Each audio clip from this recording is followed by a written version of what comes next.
தூங்குபவர்களை எழுப்பலாம், தூங்குபவர்களை போல நடிப்பவர்களை எழுப்ப முடியாது. தலைவர் கலைஞர் நூற்றாண்டு பேருந்து நிலையம் என்று வைத்ததால் தான் இந்த அவதூறுகளை தொடர்ந்து மனமில்லாதவர்கள் பரப்பி வருகிறார்கள். நீங்க அவசரத்துல போய் திறந்துட்டீங்க.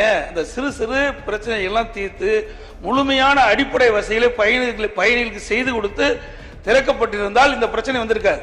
ஏன்னா அவர் நடு ரோட்ல வந்து ஆர்ப்பாட்டம் பண்ணிட்டு இருக்கிறாங்க. அவர்கள் காலத்தில் 30% பணிகள் தான் முடித்திருந்தார்கள்.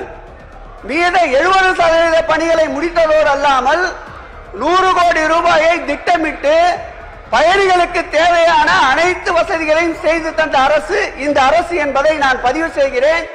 எதிர்கட்சி தலைவர் மற்ற உறுப்பினர்கள் வந்தால் அந்த கிளாம்பாக்கம் பேருந்து நிலையத்தை முழுமையாக சுற்றி பார்த்து விட்டால் நிச்சயம் மாண்புமிகு முதலமைச்சர் அவர்களை எதிர்கட்சி தலைவரே புகழக்கூடிய அளவிற்கு அந்த கிளாம்பாக்கம் பேருந்து நிலையம் அமைந்திருக்கு. சிறு சிறு பிரச்சனை இருப்பது நீங்களே அவையில பேசி இருக்கிறீங்க.